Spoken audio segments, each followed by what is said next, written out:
Oasis. Practical Wisdom with Scott Allen.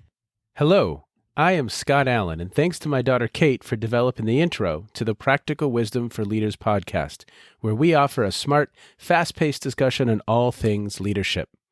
My guests help us explore timely topics and incorporate practical tips to help you make a difference in how you lead and live. If you haven't done so, please click subscribe so you automatically, seamlessly stay in the know when we publish new episodes.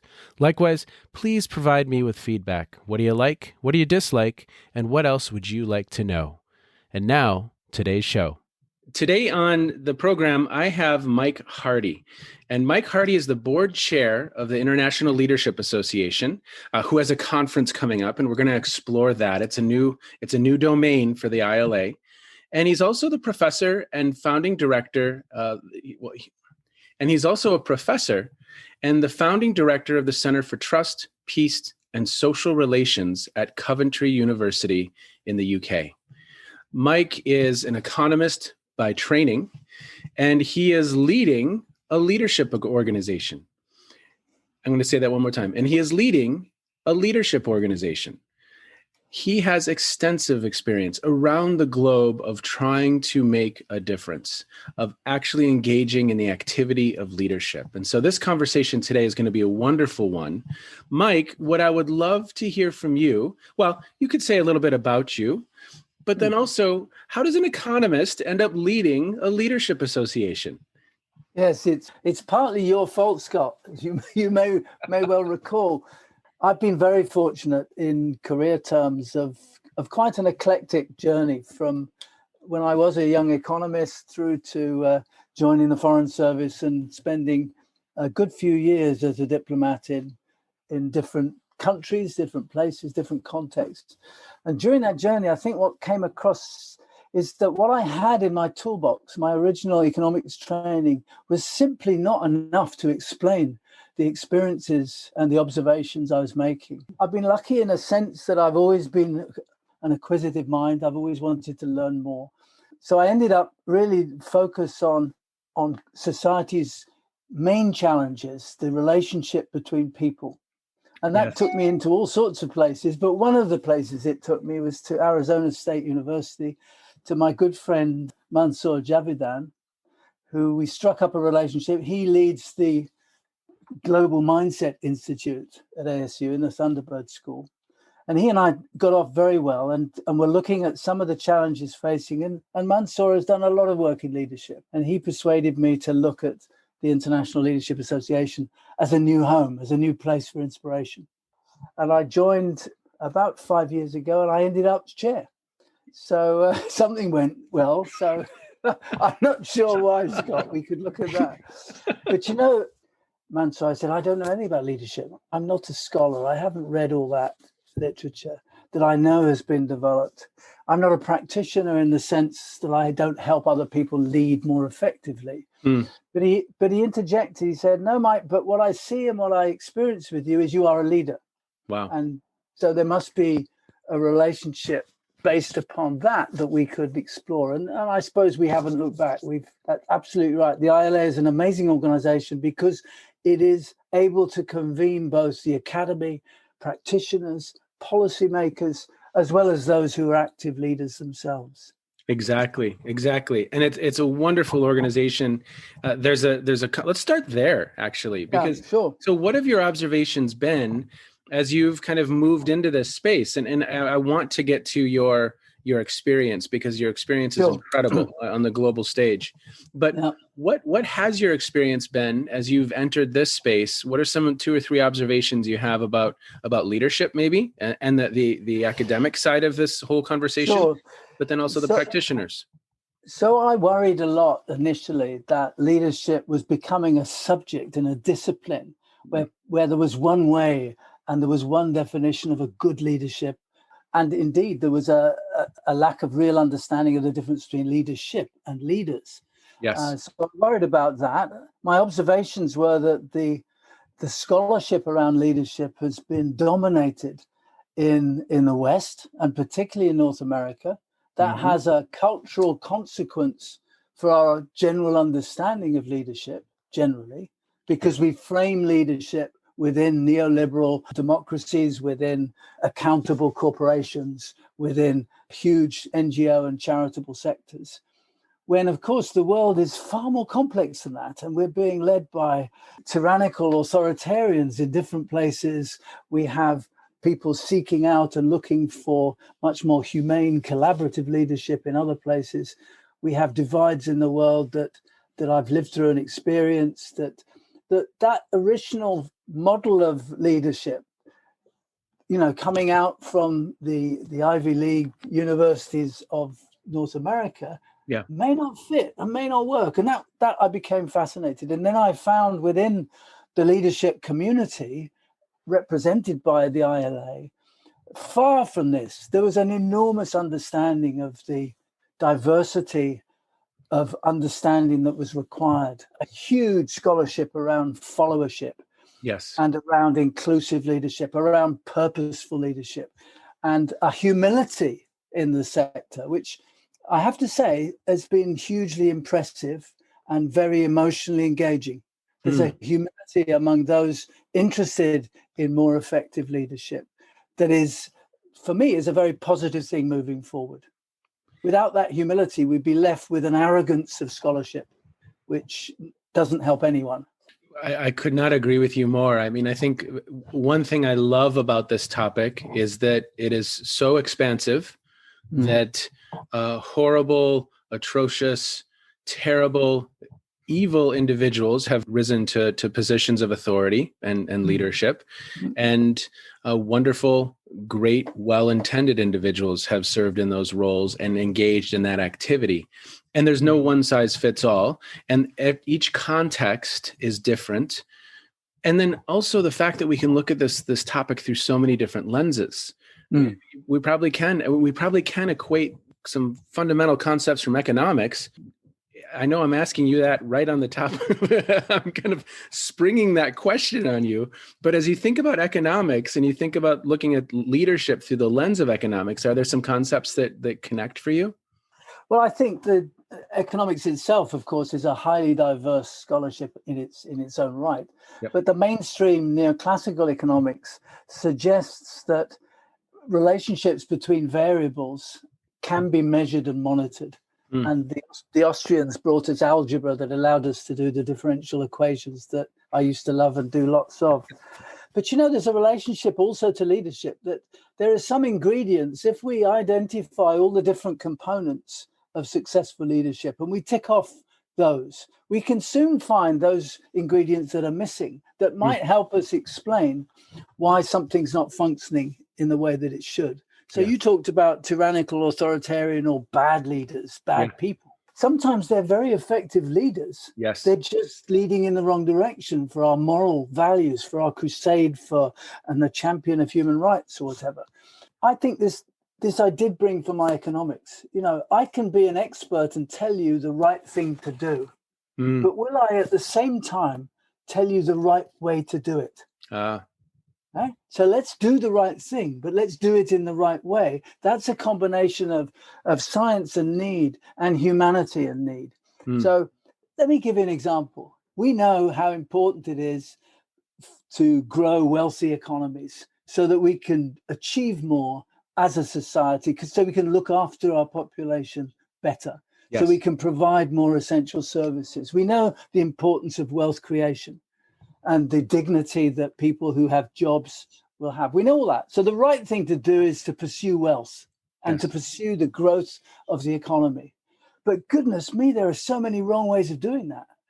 The ways which create more inequality, more exploitation, more child labor, more lack of health and safety legislation, more abuse through media. So it's an obvious example, isn't it? There's the right thing to do to grow our wealth, and golly, there's a right way to do it, one which focuses on some of the core values and human rights.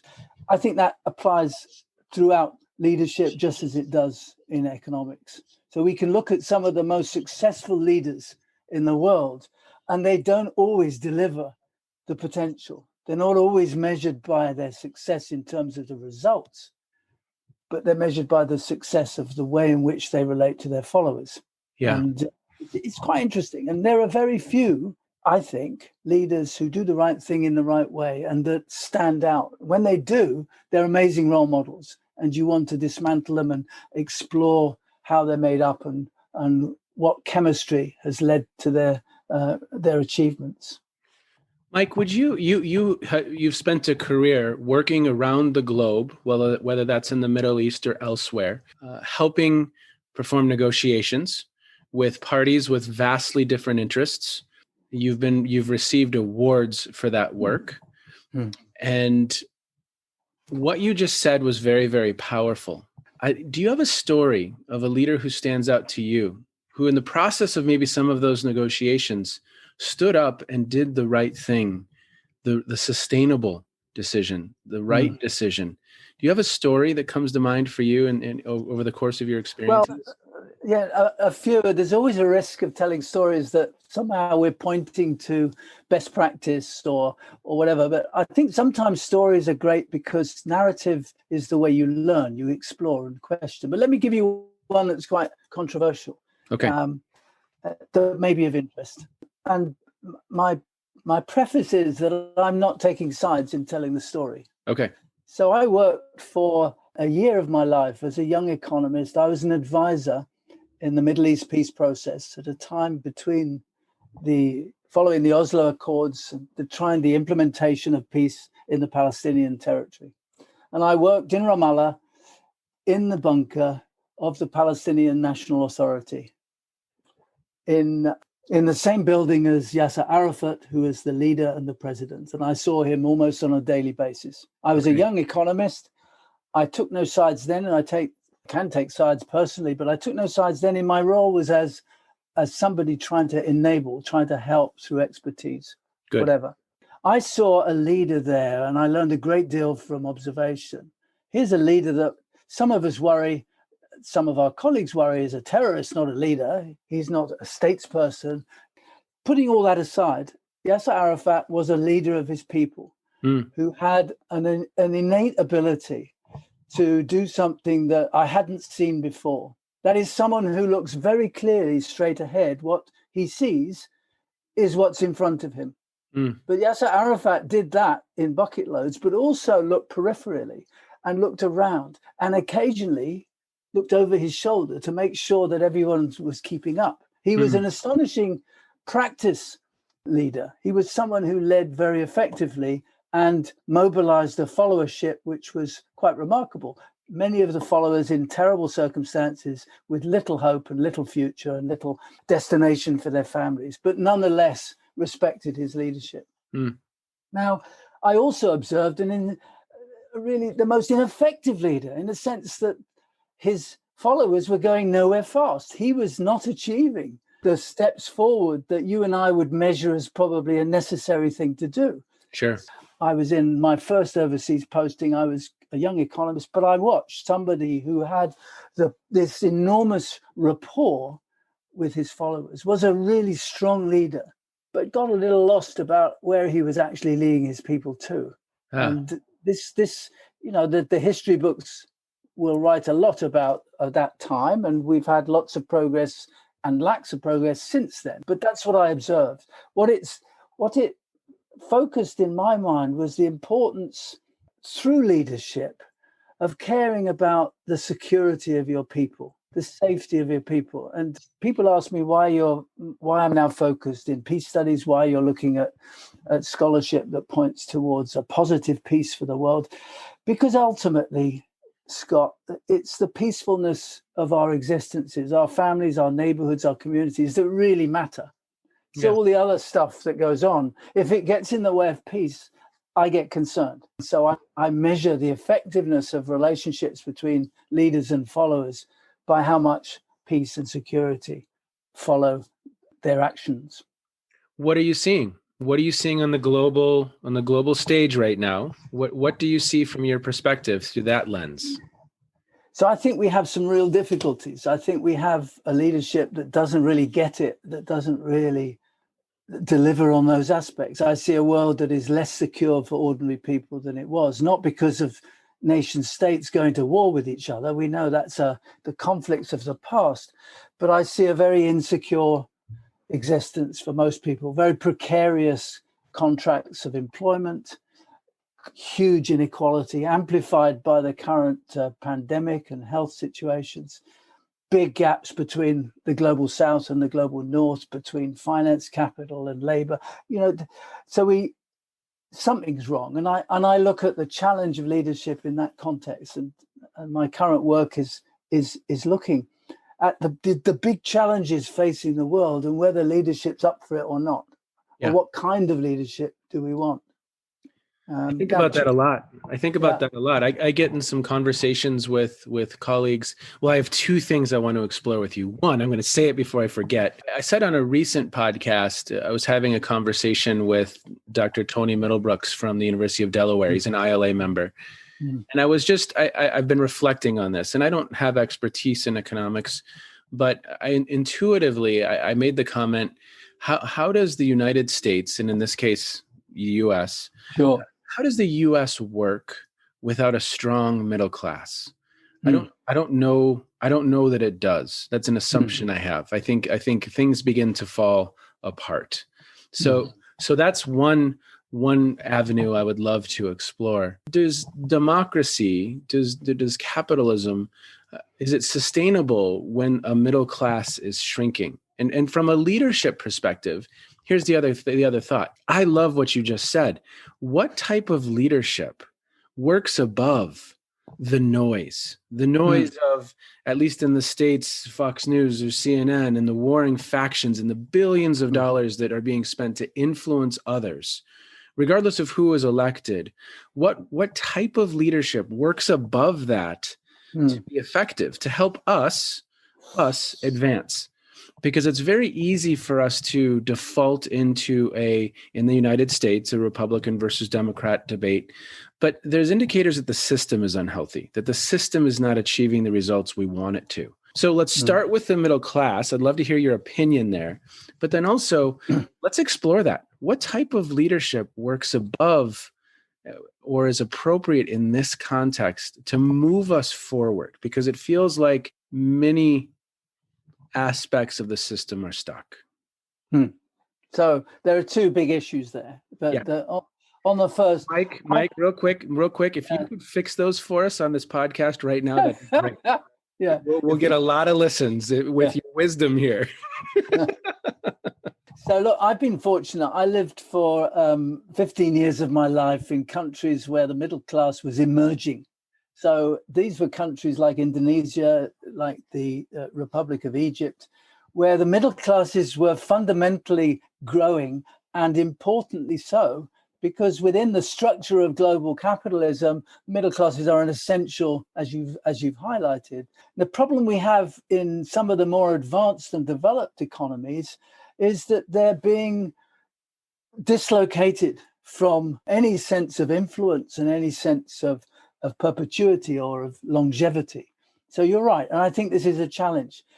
And I'm not sure that the prolongation of a class-based analysis will really help us. I think there are more fundamentals at play. And let me go to the second, because it helps with that first. Sure.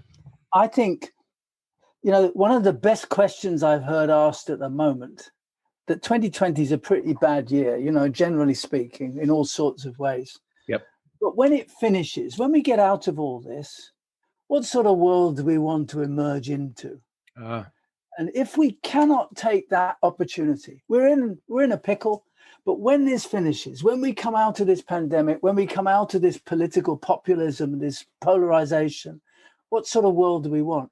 I'm very clear about the sort of world I'd like. And it's the sort of world you have to look then from my chair of leadership organization. What sort of leaders do we want who are likely to develop that? So in order to answer the question, what sort of world you want, you have to really be clear about the nature of the world we've got. How many of your politicians and mine, Scott, talk about how quickly they want to return to normal? Wouldn't it be nice if we got back to normal? I don't, because the normal I experienced in 2019 was not a good place. So we'd hope then we could define a future which was slightly different. slightly recast, recalibrated Yep. for the needs of ordinary people.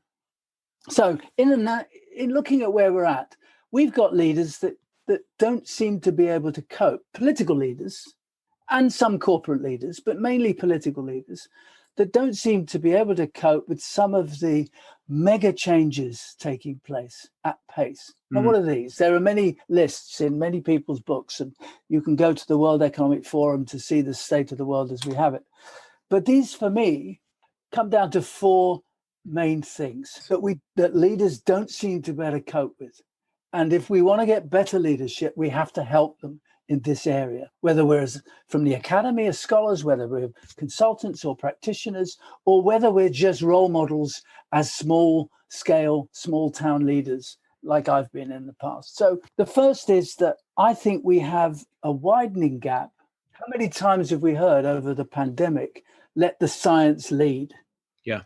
But the gap between the science and political leaders is huge. And leaders who can't cope with the advances in knowledge, with new technologies, with new ideas, will not be effective leaders. Yes. We have health ministers who have no experience in health. We have transport ministers who never have no expertise in transport. This is the problem of the modern age. So leaders have to find a way of relating to experts, and they don't do it well at the moment. We can come back to how we can help them later. Secondly, we live in an age of disruptive technology. Yes. Not technology that supports us. Some of your podcasts in the past that I listened to have talked about this. Yeah. So what disruption we have?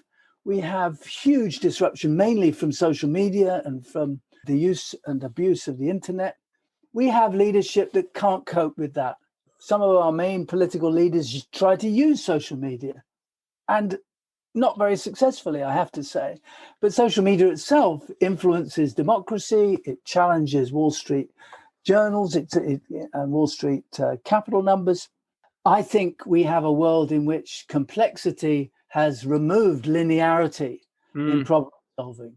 So we no longer can go in a straight line at all. Thirdly, you mentioned this a minute ago, and I think it's hugely important. We have a total corruption of some of our simplest systems, which we expected would provide answers to some of our problems. So in 2007, 2008, the financial crisis was an example of a failure of the financial system to look after our debt, to look after our needs, our mortgages, our aspirations. The system didn't work. Health systems in 2020 have failed to deliver solutions to the pandemic or anticipate them. There are many other systems we can. So we live in a world in which systems and organizations are simply not fit for purpose. Yep. And the consequence of that, Scott, is that the users of those systems, the people who depend on them, start distrusting them. So what happens is that we don't trust the systems, even if they're okay. Yep. We don't trust them anymore. So the banks let us down in 2007. I don't trust them now in 2020. I don't trust the banks at all. I worry about my security and my pension, my family, and so forth, in a way that I didn't before. I took the banking system, the financial system, the regulated systems that we developed almost for granted. The final comment, and I'm sorry if I'm going on too much. No, this is wonderful. This is wonderful. I'm sitting here listening intently because I love it. I love it. So the final, I think, big thing that's happened is change itself. So we're quite used to change and the management of change. You know, someone said to me recently, you know what a leader does, Mike? A leader makes sense of things and a leader manages change. They do those two things. And if they're a really good leader, they make good sense for their followers and they manage the change in a productive and constructive way. But look at the nature. It's not change that matters to me anymore. I think it's the pace of change. There's a fascinating book by a German sociologist called Harmut Rosa, called Social Acceleration, who says, look, what's happening is that change is accelerating. So that we have such complexity now, and you can't manage something that's continually moving. So when you go back to those, this is a very simplistic view of the world. But if you go back to my assessment that there's a gap between leadership and science, Yes. there's a problem with disruptive technologies that we can't seem to solve. Yep. We have a corruption of our basic systems that let us down. And we have the pace of change at such a rate of knots. So what sort of leaders will make sense of all that is the question that you pose. I think it's got a lot to do with knowledge. It's got a lot to do with the way the academy has to recalibrate itself to support leaders on lifelong learning and continuous professional development. A leader that becomes a leader shouldn't stop learning. They should continually be humble enough to say, I need help. They should surround themselves with neutral, objective evidence. And even then it'll be hard. Yep. But at the moment we don't. We have leaders that are more interested in propagating their length as leaders, in single-minded sources of power relationships, and who, generally speaking, are not interested in some of the core values that I think we are as a society. And that's when you get into much more philosophical areas. But, if we do have a gap between the science and decisions, we've got a problem. Yeah. Yep. I think that the type of leadership we need has got to be agile, it's got to be humble, and it's got to embrace what my interest is in social capital. It's got to embrace the effective function of personal relations between people. Yeah. And it's got to be humble enough to look around for solutions and not be arrogant enough to think that it has them all, and not derive solutions from ideology either. You mentioned earlier in our conversation the polarization between the Democrats and the Republicans in the United States, and we might use parallel between the Conservatives and Labour in the UK political system. Actually, at the fringes, this is a spectrum, a continuous spectrum. Yes. And, those on the left of the Republicans are far to the right of those on the right of the Democrats and so forth. We just need to remove the tribalism at that level and focus more on the needs of our neighborhoods and communities. And it's such an interesting aspect of human nature, what you just mentioned, the tribalism, whether it's from the beginning of time, we have the other, and we fail as human beings to see the we at times.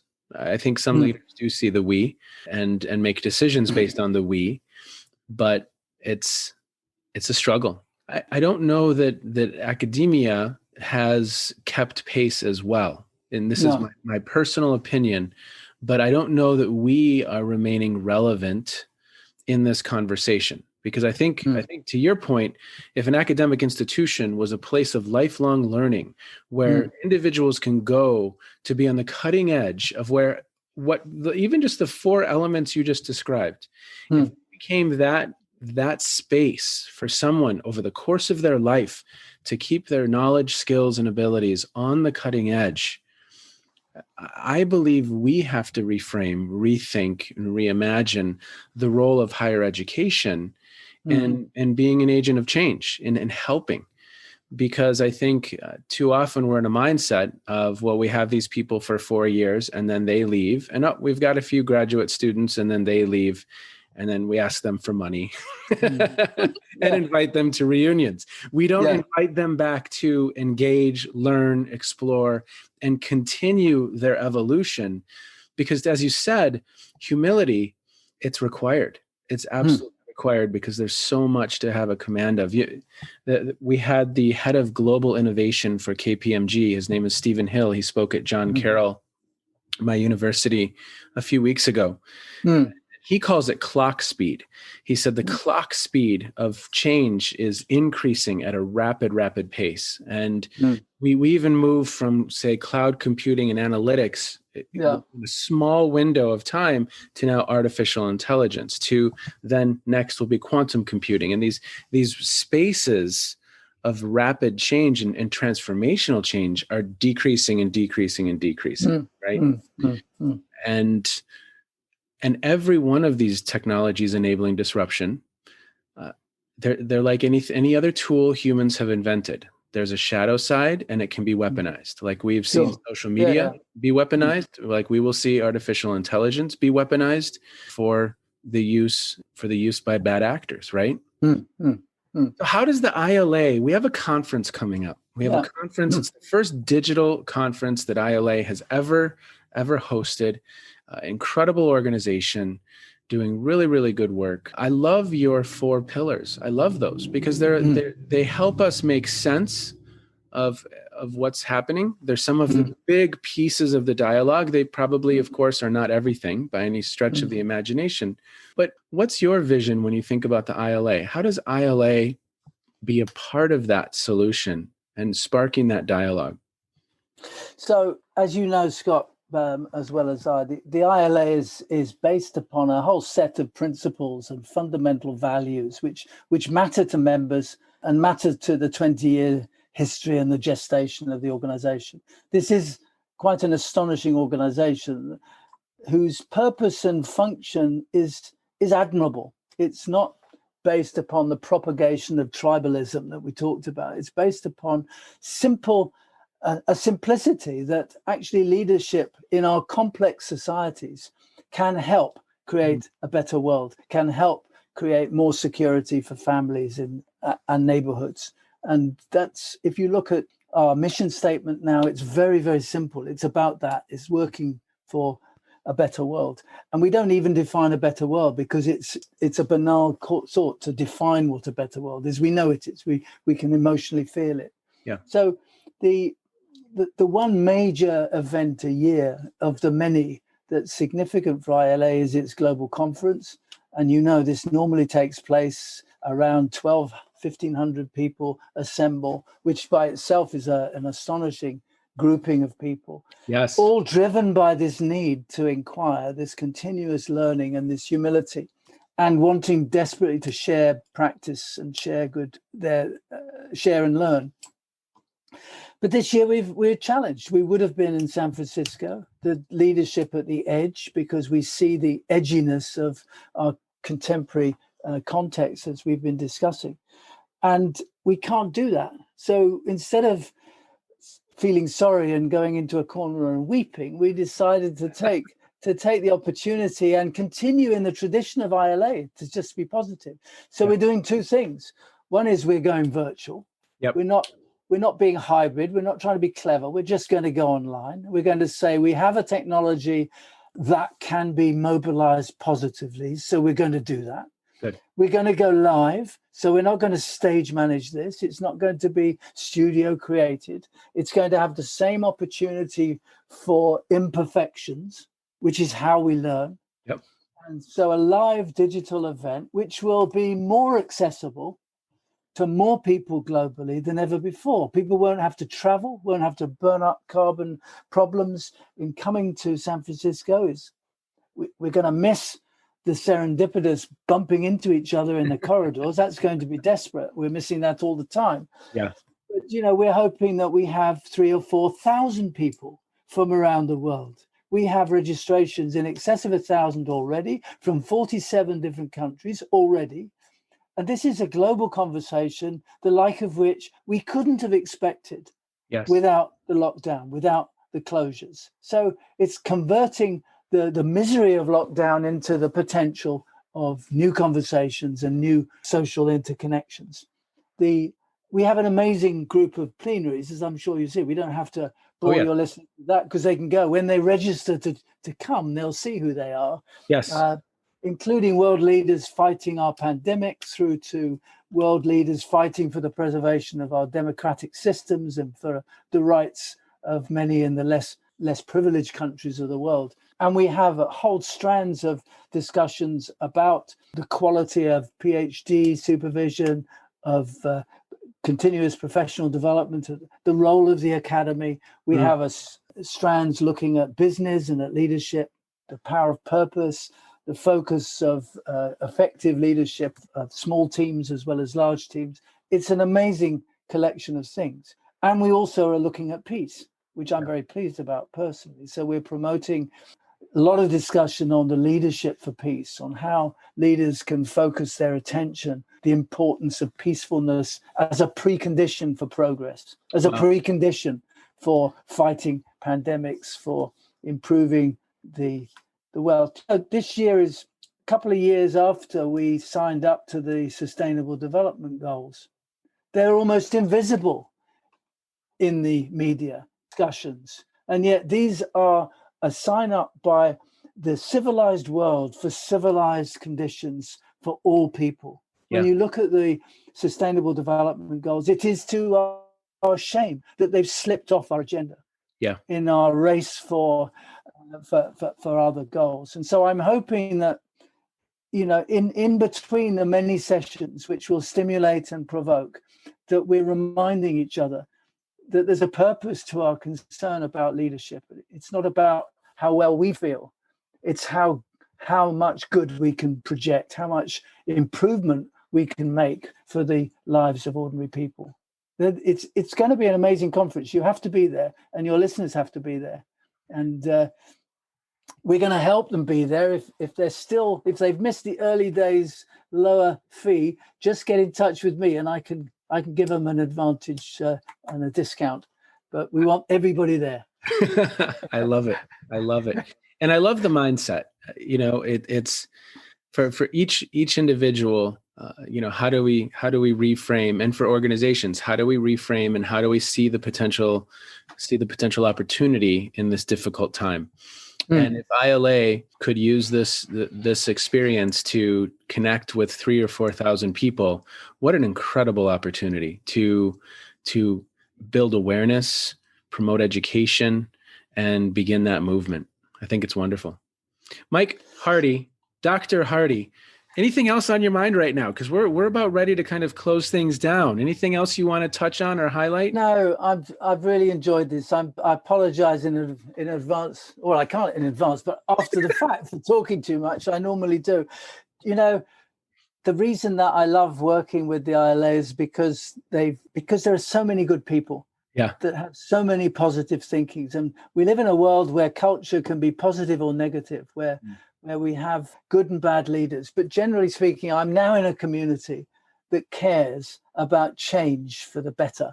And that's a good community to be in, because there's so many problems out there of communities of interest which are not focused on the greater good. But this one is, and it's been a pleasure and a privilege to be associated. And I thank you for the early conversation. Yes. You who recruited me.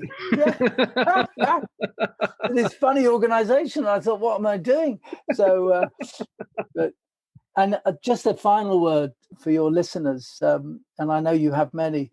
The staff in the ILA are just astonishing heroes, because there's you and I, we have our day jobs, we have our world and our passions, we have our families, but our staff just do an amazing job. We have a tiny staff for the amount of noise they make. Yes. And I just always want to take opportunity to celebrate the fact that we have them. And it's their work that is going to lead to the amazing conference next month. Well, you're exactly right. I mean, Deborah, Shelley, Sin, three of which have been there for years and helped steer that ship. And Bridget, who is the master of conference. You are. Thank you for that, because you're exactly right. I mean, when you think about the conference and now her new expertise in the digital realm, and we have Megan. I can't say enough about them. We could have spent the whole hour talking about their abilities and their competence, their enthusiasm, their passions, and here we are. We left it right till the end. Well, when they listen, they'll hear it. Mike, I always close these out with a quick question just about what you're reading, what you're streaming, what you're listening to. Is there anything that's on your desk right now that stands out for you that listeners might be interested in? Well, I've just finished Amy Chua's book. Amy Chua is a book called Political Tribes that looks at group instinct and the fate of nations. Amy's one of your academics. She's at Harvard. At the Yale Law School. Okay. And it's a really good read. Political Tribes. So she talks about a lot of the things that I've observed in my travels, that humans love to belong. And that is a good thing, and it creates challenges. Yes. Because by belonging, we become inclusive, and we become resilient. but in many parts of the world, belonging to one thing excludes people. Yes. Creates this other. So Amy talks about the world framed around this notion of political tribes. So that's a great read, and I rarely recommend books so strongly as that. And, well, I will put it in the show notes. I look forward to seeing you in a few weeks, Mike, at ILA. We will have a great experience, and I just love that vision of thousands of people gathering. I think it's a wonderful one. Yeah. For those of you who are listening, you will be able to find out how to get involved, how to get engaged by checking the show notes. We will have everything you need to know there. Please register, please sign up, join us, join the conversation, and then more important, act and help in your community and make a difference in your space and practice the activity of leading others. Dr. Hardy, thank you, sir. Have a wonderful day. Thank you very much, Scott. Goodbye. I normally reserve this segment as a time to reflect on the conversation. And that conversation with Mike Hardy was just a lot of fun. Obviously, he is a gentleman who has had incredible experiences around the globe, done some really wonderful work in the process, and is an individual who is leading.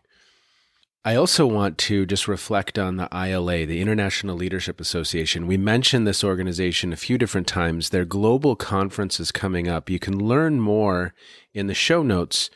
But as I was reflecting on the ILA, it has been my professional home for 15 plus years. It's an incredible organization. Many of the guests who have been on Phronesis are members of the ILA. So if you're unfamiliar, if you have not attended, if you haven't been, please do yourself a favor. Connect, attend, and explore and engage with people like Mike and other guests, Ron Riggio, Dave Rush, Susan Comavez, Julie Owen, John Dugan. The list goes on of people you just might bump into. Be well, everyone. Take care. As always, thanks for listening in. You have been listening to the Practical Wisdom for Leaders podcast. If you liked what you heard, please share it with others and let them know what we're up to. And one last quick reminder to click subscribe so you know when we publish new episodes. And of course, we'd love to hear your feedback. You can stay in touch with me by visiting www.scottjallen.net or any number of social media platforms. Be well, be safe, and make a difference wherever you are on this beautiful planet. And now, here's Kate's twin sister, Emily, with the outro.